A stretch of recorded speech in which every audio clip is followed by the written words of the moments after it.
Bienestar del país. Bienvenido una vez más a Opinión Pública. Y hoy me siento muy agasajada y con mucho honor de tener a mi lado al doctor en Economía, Antonio Sidiaco, quien es decano de la Facultad de Economía y Ciencias Sociales de la UAS. Con él vamos a conversar de lo que va a representar el retiro del proyecto de ley de la reforma fiscal, qué pasará en la economía. Eso será después de la pausa, después de darle la bienvenida una vez más a Opinión Pública. Enseguida volvemos. Para sentirse bien y ir a sus compromisos sociales, visite siempre al mejor salón de esta capital, Salón Marcia Beauty Center. Está en la Roma Betancourt, esquina Caunabo. Y para mayor información, puede llamar a su teléfono 809-482-3239.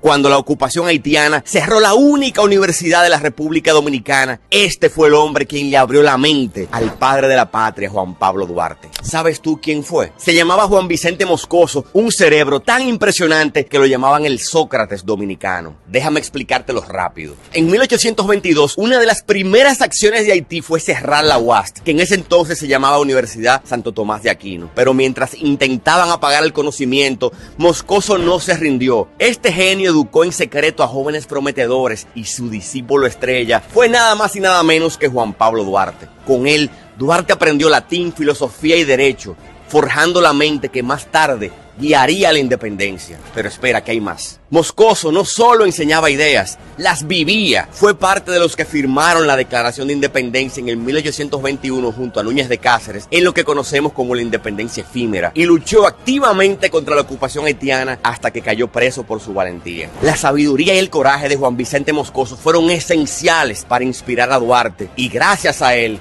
hoy somos una nación libre.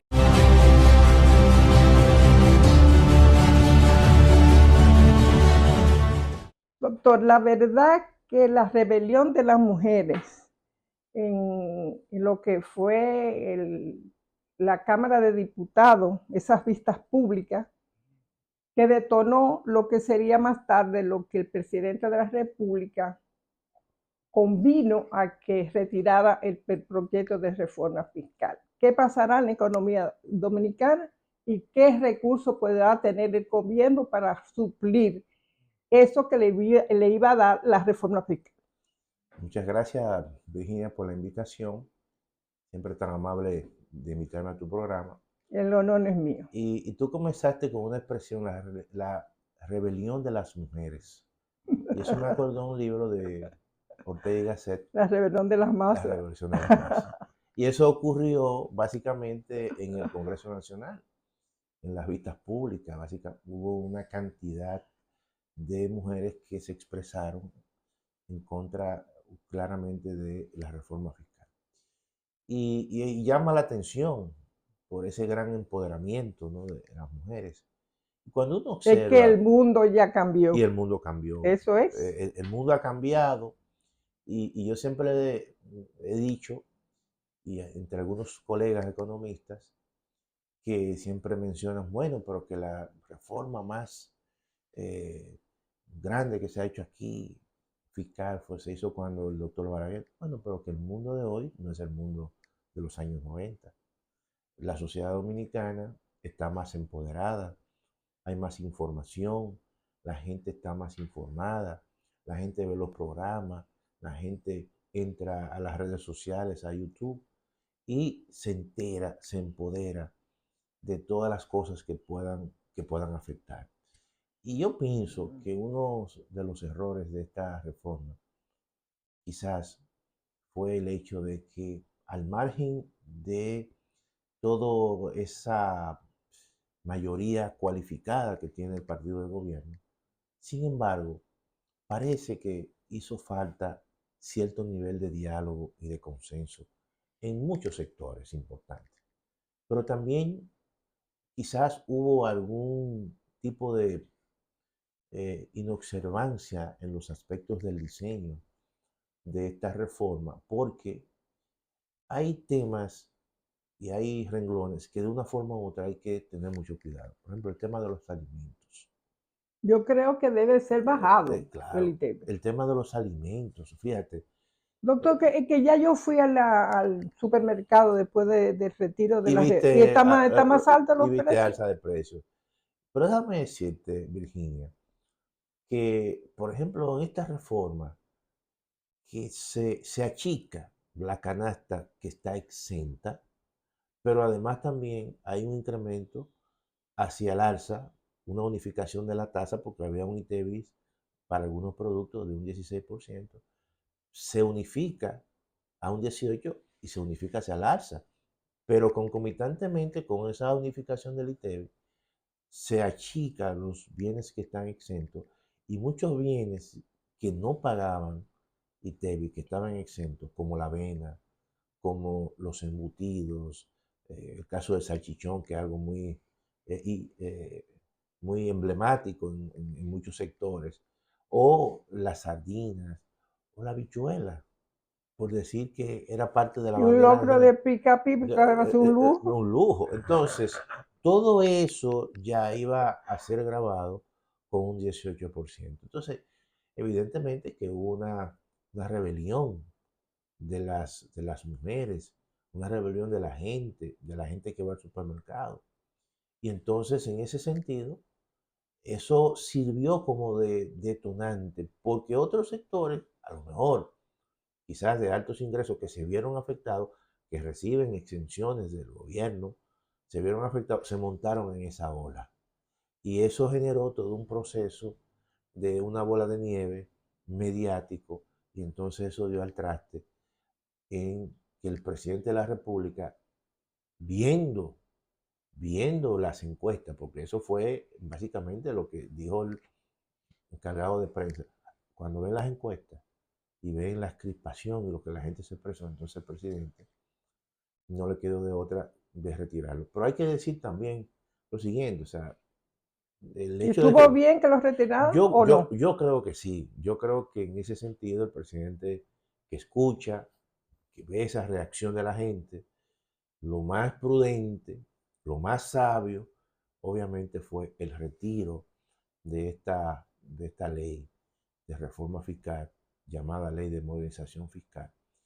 Porque hay que decir lo siguiente, en este segundo periodo del presidente de la República, apenas van 2 meses, o sea, está comenzando. Y yo creo que también hay más espacio en un futuro inmediato para que ya una vez conociendo las debilidades de este proyecto, entonces se pueda hacer y presentar una ley de reforma mucho más consensuada. Además, otra cosa, estamos discutiendo una ley que afecta a los bolsillos de la gente en un contexto donde ya entran el periodo navideño, que muchas veces la gente lo que necesita es alegría, que le hablen de que si le van a dar un bono, si le van a pagar el doble sueldo, o el sueldo Claro. 13, o el sueldo 14 en muchas instituciones, y que de repente lo que tú escuchas dentro del contexto de los medios de comunicación es que va a subir el precio va a subir el precio de tal cosa. Entonces yo creo que también eso sirvió para que el presidente de la República tomara esa decisión. Ahora la pregunta y la respuesta a la pregunta que uno se hace y que tú has hecho. Y después, ¿qué vamos a hacer? ¿O qué hacer? Yo creo que cuando el presidente en su alocución de 5 o 6 minutos, que fue bastante corto, y quizás no dejó alternativas de que si se iba a presentar un nuevo proyecto de ley. Sin embargo, dijo algo que hay que ponerle atención. Haremos algunos ajustes, tendremos que hacer algunos ajustes para los fines de seguir con el tema económico. Cuando él dijo eso, yo me puse a pensar, ¿qué es lo que le queda para los próximos meses al gobierno? Bueno, yo creo que en esa ley de reforma fiscal, en la primera página, se señalaba el tema de la racionalización del gasto público, la fusión de instituciones, la eliminación de instituciones y también no hay que olvidar, Virginia, que ya se ha aprobado una ley de responsabilidad fiscal que implica un control del gasto corriente, del gasto primario, y que no puede crecer más de un 3% más la inflación. Entonces, creo que debe haber todo para los próximos meses un proceso de profundización, de racionalización del gasto público. Concomitantemente, eso tiene que ir acompañado con un mayor esfuerzo para, obviamente, evitar y controlar la evasión fiscal. Entonces, esos son los mecanismos que tiene el presidente de la República y el actual gobierno para por lo menos ganar tiempo, que en el año 2025 se inicie, y a partir incluso de este mismo año se inicie con ese proceso de racionalización, que siga el combate y se profundice el combate a la inflación, a la evasión, y además también que a partir de normas establecidas por la DGI se ataque todo el tema de la evasión. Entonces, dice que va a haber una web que va a ser especializada para perseguir. Una web, un software especializado para perseguir la evasión, que eso es un elemento que ha venido, se ha venido incorporando a todo el proceso de modernización de la DGI, y eso implica, lo han hecho otros países, implica una mayor eficiencia y quizá un mayor combate a la evasión. Eso es importante, utilizar la tecnología como un mecanismo de evitar, controlar y auscultar personas que no pagan. Por ejemplo, recientemente ya se está utilizando la facturación electrónica. La facturación electrónica es un mecanismo también que permite una mayor eficiencia recaudatoria. Se había hecho anteriormente, se había incorporado el tema de los comprobantes fiscales, incluso se había limitado y se ha limitado. Antes te entregaban talonarios completos, ahora no. Ahora te entregan 5 o 6 para ver obviamente tus actividades.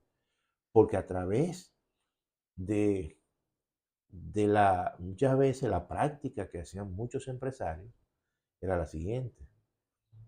Ellos a cualquier actividad privada sencillamente pedían comprobantes fiscales y eso se lo imputaban a actividades. Esa actividad privada se le imputaban a las actividades normales de la empresa. Y todo eso lo que hacía era que abultaban los gastos y como consecuencia entonces sus resultados eran en muchos casos pérdidas y en otros casos las ganancias eran mínimas para pagar un monto de impuestos muy bajo. Ahora mismo, oficialmente, hay 100.000 empresas, Virginia, 100.000 empresas que todos los años declaran pérdidas. ¿Y cómo es posible? ¿Se supervisa a esas empresas? Sí, la DGI la conoce. Entonces, eso es un mecanismo. De ahí claramente que hay cierto tipo o no cierto tipo, cierta evasión. Muchas veces, para que eso tenga vamos a decir, tenga implicaciones judiciales, la DGI tiene que tener ya comprobado que esas empresas generalmente están o alterando algún tipo de cuentas para presentar contable. Entonces, todo eso hay que ponerle un freno. Pero déjame decirte otro dato también que es oficial. Deben haber alrededor de 2 millones de personas físicas que deben hacer una declaración a impuestos internos. Solamente 80.000 de ese universo hacen declaraciones a la DGI. Entonces, yo creo que en ese sentido hay un espacio importante para que se mejore la eficiencia a través del combate a la evasión. Nosotros, en la propuesta inicial que presentó la Facultad de Ciencias Económicas y Sociales, era progresiva. Claro, y partía de la consigna. Excelente propuesta. Y partía de la consigna, Virginia, de menos evasión y más recaudación. Oye bien, y nosotros planteábamos que había que mantener las exenciones a los alimentos, no tocarlos, ni a los medicamentos, ni a la educación. Es más, incluso en el caso de los alimentos, si usted quería ampliar la base, había que disminuir la tasa del ITEVI, porque el ITEVI tiene una tasa muy alta en la República Dominicana, que es un 18%.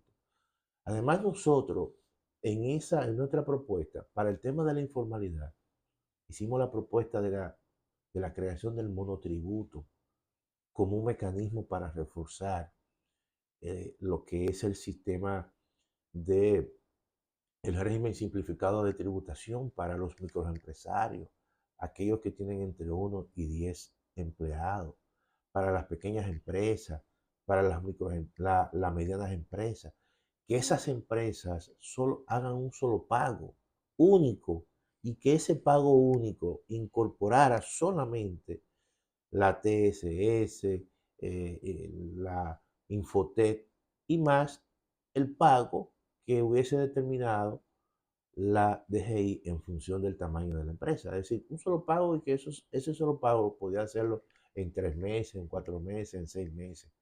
Además, dentro de ese monotributo, ese régimen, incorporar un financiamiento, un programa de financiamiento a través de Promipyme para que financiara a esas microempresas, a las pequeñas empresas, porque un mecanismo de financiación se constituía en ese grupo un incentivo. Entonces nosotros presentamos el monotributo como un mecanismo no de recaudación, sino de formalización de las empresas. Y además esas empresas no iban a pagar anticipo. Todo eso fue una propuesta bastante bien eh, eh, robusta. Y la hicimos tomando en consideración de que esta sociedad, Virginia, es una sociedad básicamente conformada de clase media y media baja, en un segmento muy grande. Entonces, Fue la que se movilizó claro, y fue claro, la que desencadenó en Francia así mismo, la Revolución Francesa. así mismo, todo eso, yo creo, y esas experiencias había que verlo.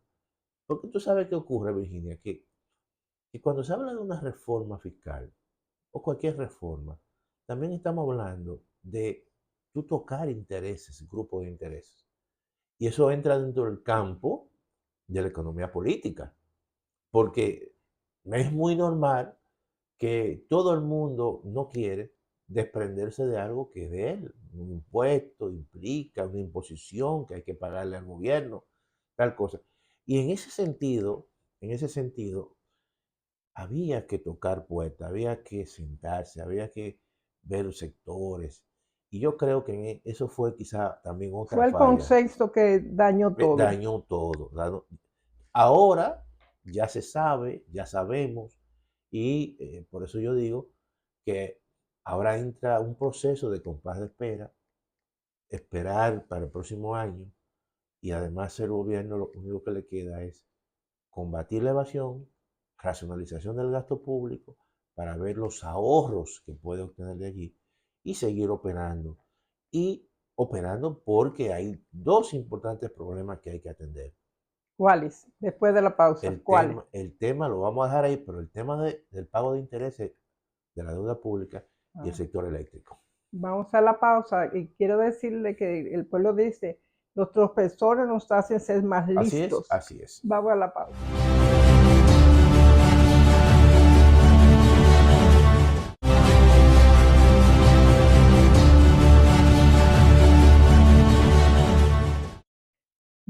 Bueno, doctor, y se dice que eso préstamo de 600 y pico de millones es para hacer pagos de la deuda que se acaba de hacer a través de la Cámara de Diputados para cambio climático y para los apagones. Me gustaría un comentario suyo.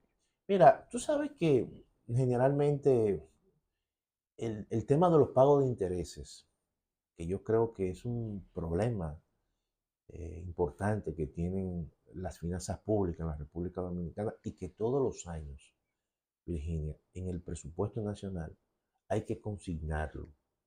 Por ejemplo, la Cámara de Diputados acaba de aprobar un préstamo, como tú lo has dicho, para el sector eléctrico, para el tema del cambio climático. Hay que aclarar lo siguiente. Los préstamos que se aprueban ya están consignados en el presupuesto. Todos los años los gobiernos hacen un presupuesto y lo hacen Pero un presentando. monto tan grande para el cambio climático. No, yo lo que quiero decir, sí, que están consignados. Y lo que hacen es lo siguiente. Por ejemplo, estiman sus necesidades de financiamiento y la necesidad de financiamiento es para cubrir el déficit más el pago de amortización de deudas anteriores. Y ahí entonces dicen, nosotros vamos a tomar prestado tanto, lo consignamos en el presupuesto y eso a lo mejor lo hacen en función de cuánto le vamos a tomar prestado a los organismos multilaterales, cuánto le vamos a tomar prestado en emisión de bonos, y eso lo someten al presupuesto y se aprueba. Entonces, lo que hizo la Cámara de Diputados sencillamente no es un préstamo nuevo que se añade, que lo están aprobando, es uno que ya estaba consignado en el presupuesto. Ahora, ¿qué nosotros pensamos? Que sencillamente,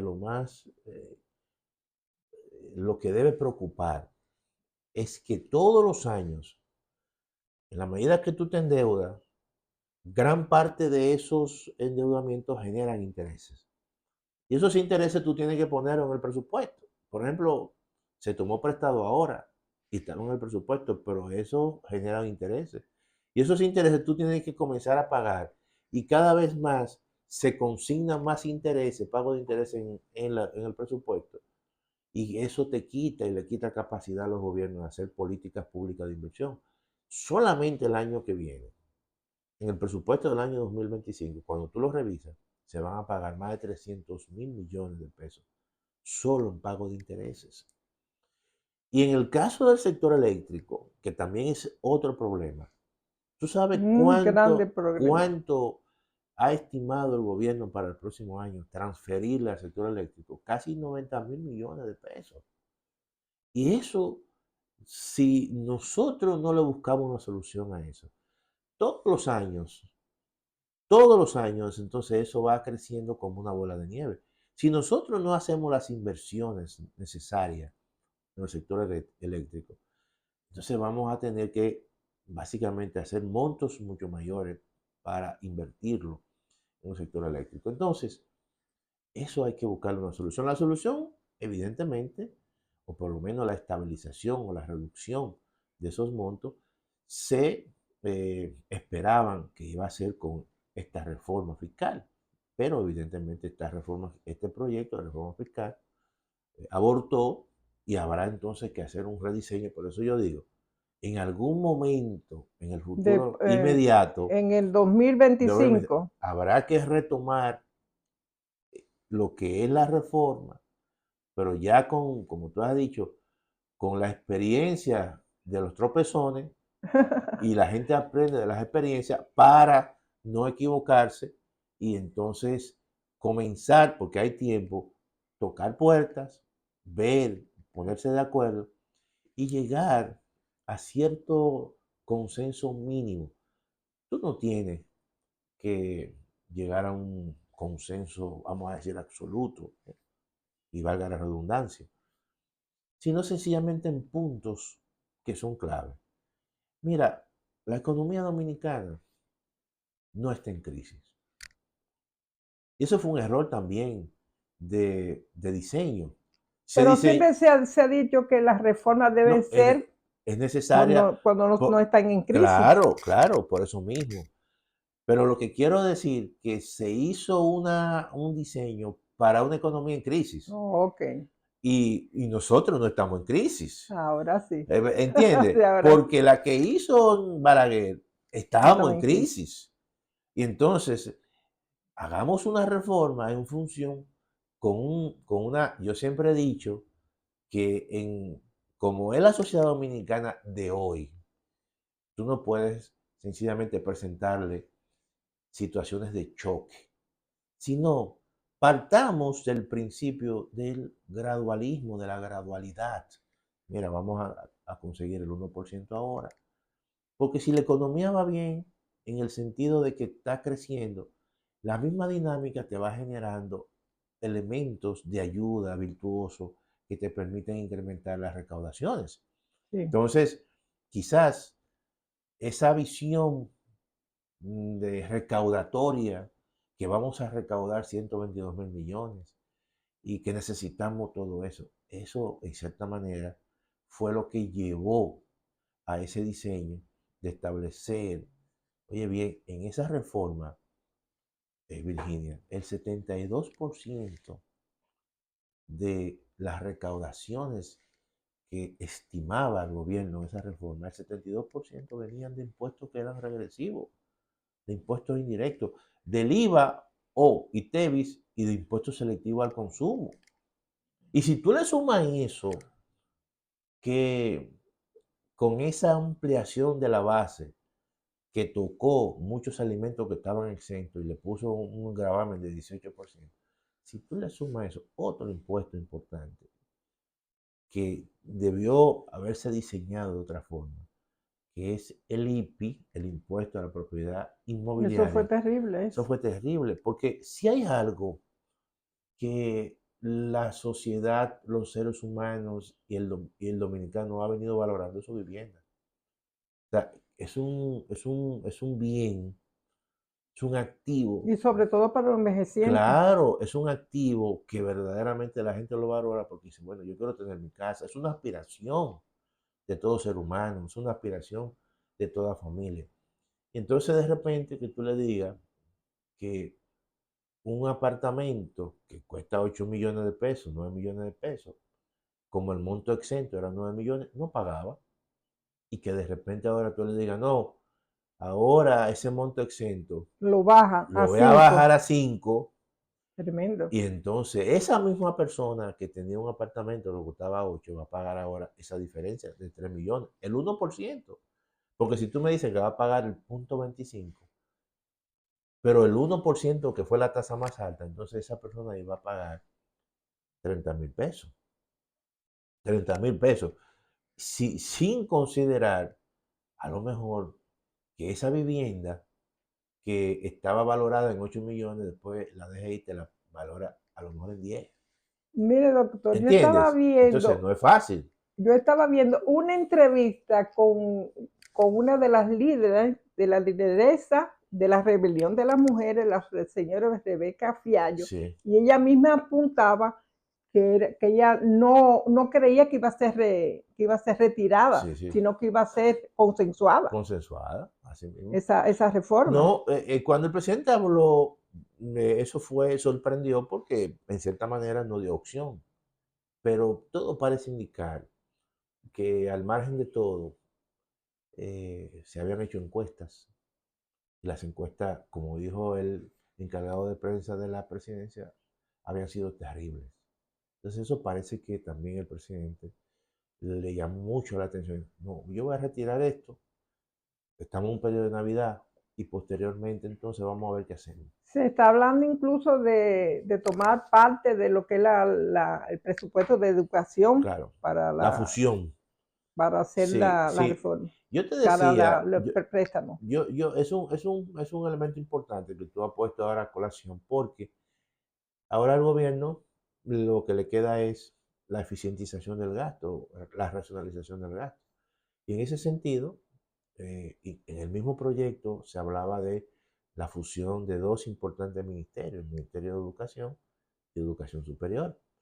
También se hablaba de la fusión del Ministerio de Economía con Hacienda y la eliminación de muchas instituciones, obviamente que muchas de ellas ciertamente no tienen razón de ser. Pero, doctor, usted como educador, ¿usted cree que quitar la tecnología para llevarse a la educación, que estamos mucha gente en contexto de que no está todo lo bien que necesita el país? ¿Usted que Bueno, eso está bien de llevarle esto? nosotros fuimos los primeros, de los primeros que advertimos que esa Esa fusión fusión no está bien. eh, no era necesaria porque tiene complejidades. Ambos ministerios tienen retos importantes. Exacto. La educación preuniversitaria en la República Dominicana, que si bien es cierto que en términos de la ejecución del presupuesto no es siempre ahí, no termina ejecutando todo el presupuesto, pero tiene sus complejidades.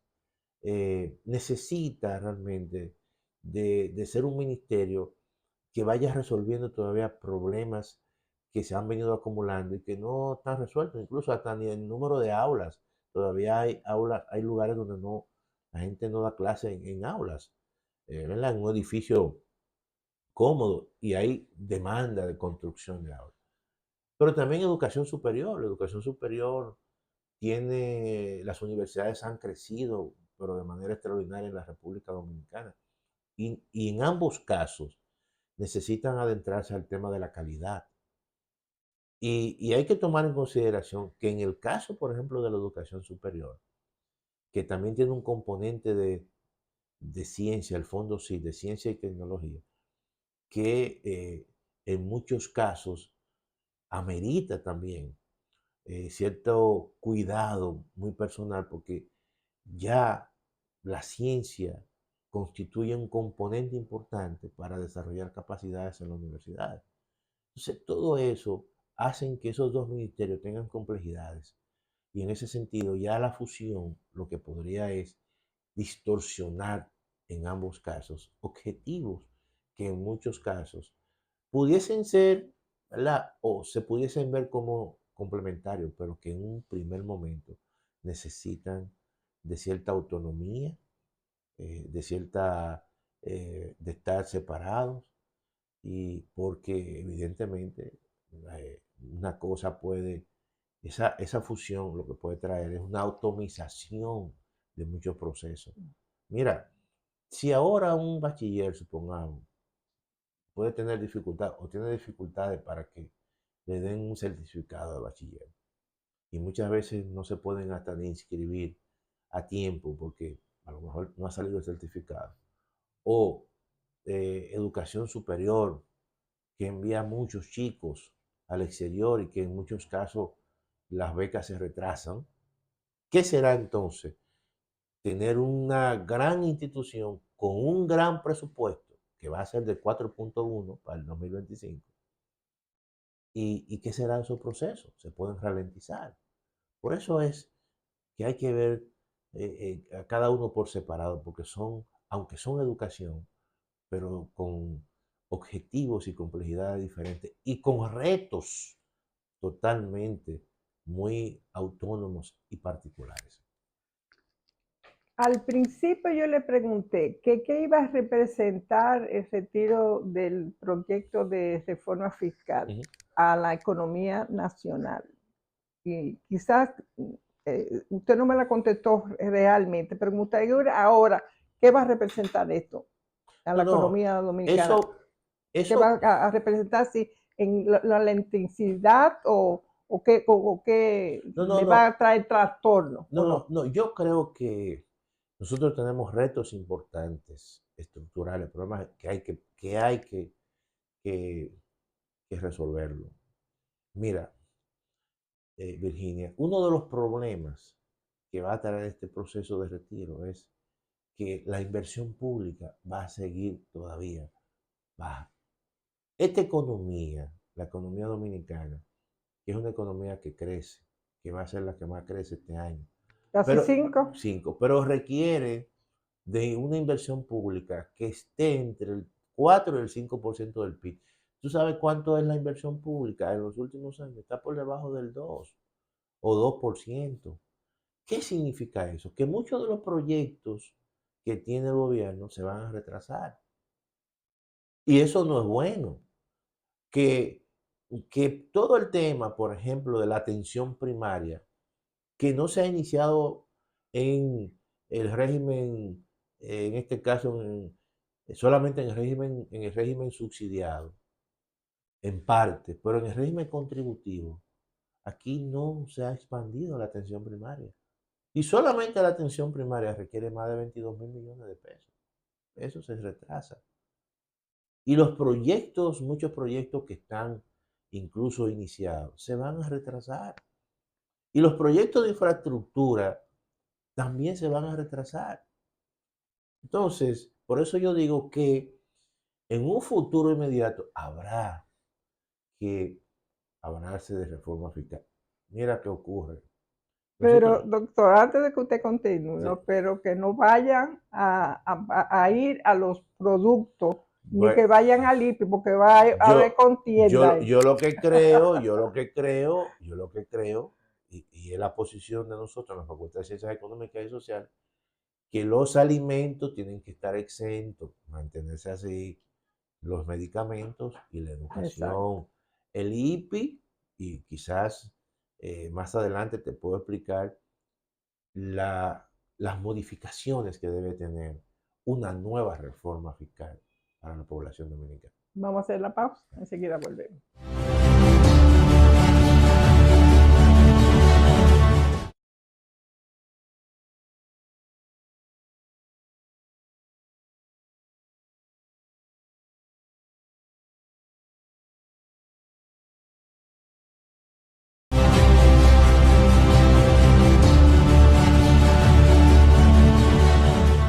¿Qué hacer, doctor, con el sector eléctrico tan deficitario y que tiene tanta carga de empleados actualmente? ¿Qué se puede hacer para que eso funcione más? El sector eléctrico es muy complejo. Yo creo que ha habido retrasos en las inversiones necesarias que había que hacer desde que se firmó el pacto eléctrico. El pacto eléctrico que se firmaron, creo que fueron 17 puntos y se dejaron fuera una cantidad importante de puntos, pero a partir de un elemento era que había que hacer las inversiones y había que hacer algunos reajustes en términos tarifarios. El gobierno comenzó a hacerlo, pero ya prácticamente en el mes de febrero del 2022, que explota la guerra entre Rusia y Ucrania, todos los precios de los combustibles se dispararon. Entonces se retrasó, se frizó y, y no hubo más reajuste.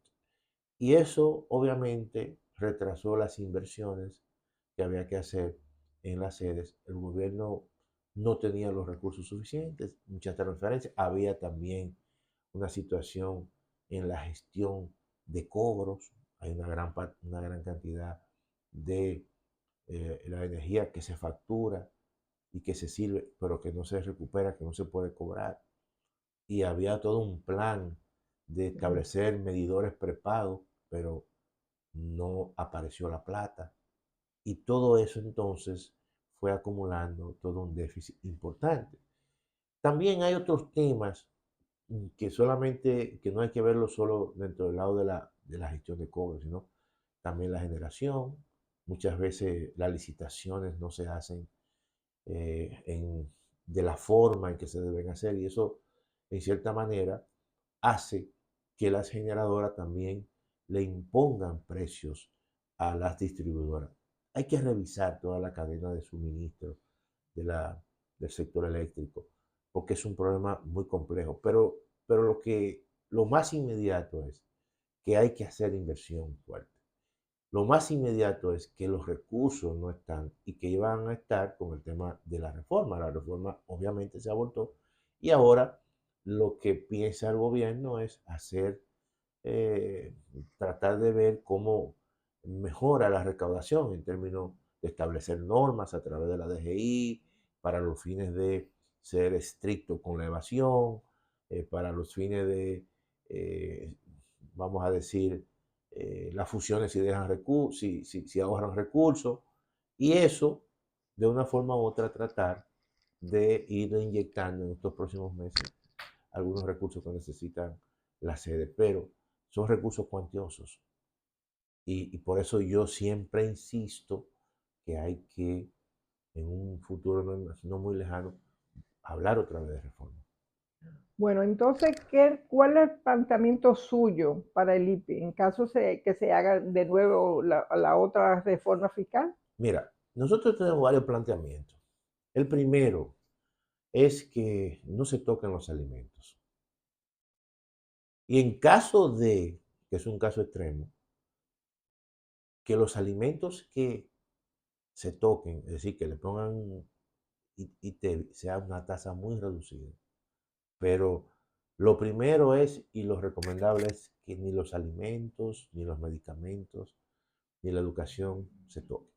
¿Qué está haciendo ahora mismo el Banco Central para seguir bajando la inflación en República Dominicana? No, el Banco Central, O la evidentemente. tasa. No, el Banco Central, hay que tomar en consideración que la política monetaria del Banco Central está muy vinculada con el Los entorno Estados Unidos. correcto, que es nuestra zona dólar, ¿no? Entonces, allí hay una tendencia hacia una disminución en la tasa de política monetaria, entonces eso hace que se reaccione aquí, también disminuyendo su tasa de política monetaria, pero siempre manteniendo un diferencial. Y la tendencia es a que los tipos de interés tiendan a bajar, ¿verdad? Eh, Quizás no al nivel que habían estado, pero sí van a tender a bajar.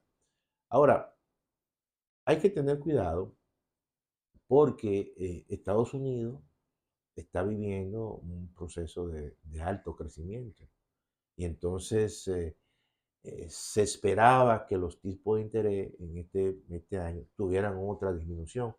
En la última reunión que pueda tener o que va a tener la Reserva Federal, que va a ser en noviembre, todavía no está bien claro si ellos van a seguir disminuyendo su tasa de política monetaria, pero ya el Banco de la República Dominicana ha venido con un programa de reducción. Estaba en 8.50, ahora está en 6.50 y yo creo que este año se va a quedar ahí, básicamente, porque la economía dominicana ha tenido y tendrá un buen desempeño. Y eso es una buena noticia, o sea, en el sentido de que tenga un buen desempeño, de que esté creando empleo, pero, vuelvo y reitero, ese es el comportamiento inercial, normal que tiene nuestra economía. Hay que atacar problemas estructurales. Hay que seguir insistiendo en el tema de la reforma, porque eso es lo que va a buscar una solución más o menos sólida al tema del endeudamiento y al tema del sector eléctrico. Están ahí. Y no es verdad que con el esfuerzo que puede hacer el gobierno, eso va a cambiar. Se requiere un mayor esfuerzo y ese mayor esfuerzo es a través de una reforma fiscal que esté más consensuada. Yo te decía al principio de algunos elementos que yo creo que deben modificarse en una posible reforma fiscal. El IPI, tú preguntabas por el IPI, el IPI tiene que ser modificado. La tasa del 1% es muy alta. Entonces, en una posible nueva propuesta de reforma fiscal, el monto exento tiene que ser aumentado y establecer tres tasas, 0.25, 0.50 y 1%. En función ¿Y la de, placa también? no, ahí voy, en función de que, bueno, en función del tipo de vivienda. Hay viviendas que las personas que la viven es para vivir, no es para negociar. Entonces, todo eso se clasifica. Otro punto que debe ser modificado es el tema de la placa. No es posible que un vehículo Ferrari. utilitario que tenga menos de 5 años va a pagar igual que un Ferrari o un Lamborghini de menos de 5 años. Entonces hay que buscar otro mecanismo para Más justo. justo y hacerlo más progresivo. Es decir, en función del cilindraje, definir que un vehículo utilitario versus un vehículo de lujo. Eso hay que hacerlo. Otro punto que no tocaría es el punto de los intereses del pago de intereses que generan los certificados, los instrumentos financieros. Exacto. Aquí hay muchas familias, Virginia, que se han sacrificado, que muchas personas incluso utilizan esas inversiones para su retiro. ¿Y cómo es posible que si yo tengo un certificado del Banco Central De lo que vivo. y me pagan intereses y pago incluso un 10%, ahora me pongan a pagar un 27%? No, yo eso no lo hubiese tocado. Otro punto que yo no lo hubiese tocado es porque afecta a muchos sectores de clase media.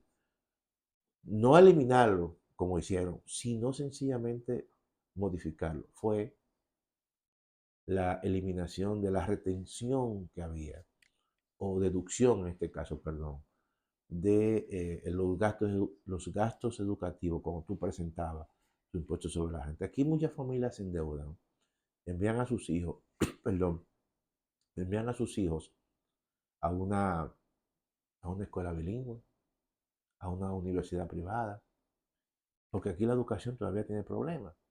Y cuando presentaban en este caso, su declaración del impuesto sobre la renta, le deducían el gasto educativo. Eso se eliminó. Entonces, esto está afectando a muchas familias de clase media. ¿Qué nosotros proponemos? Solamente elimina esa deducción a las rentas que son muy altas.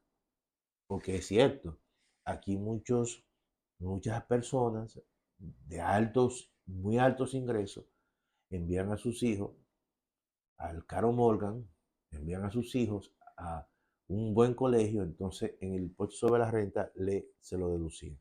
Bueno, tú eliminas esas escalas salariales de altísimo ingreso y tú solamente la dejas en aquellas que son básicamente de ingreso de clase media. Y así tú vas modificando cada uno de esos puntos sin eliminarlo. Mira, la venta por internet, yo no lo hubiese eliminado. Ese es otro. Eso, Que la señora, claro, el pueblo está así, claro, el pueblo está claro. así, toda Eso, esa eso es un cuenta. escape para mucha gente de clase media. Y no es verdad, Virginia, que eso tenía un impacto desleal al comercio. No. Ahora, yo hubiese hecho como en Colombia y en otros países que, bueno, yo le limito el número de compras. Si tú hacías 10, haz 5, pero no lo elimines.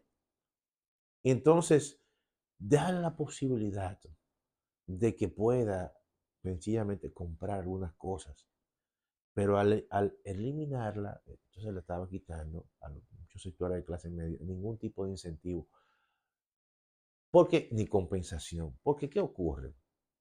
Aquí, todas esas reformas que se hacen siempre, a quien compensan es a los grupos de más bajos ingresos. Esos son los que tienen bono luz, bono gas, tarjeta supérate. E incluso el incremento al salario mínimo iba dirigido precisamente a esos grupos, pero nada iba dirigido a la clase media. Entonces, esa clase fue que protestó. Entonces, yo pienso que el próximo, en un futuro no muy lejano, cuando se hable otra vez de reforma fiscal, ya evidentemente con esta experiencia se ha aprendido mucho.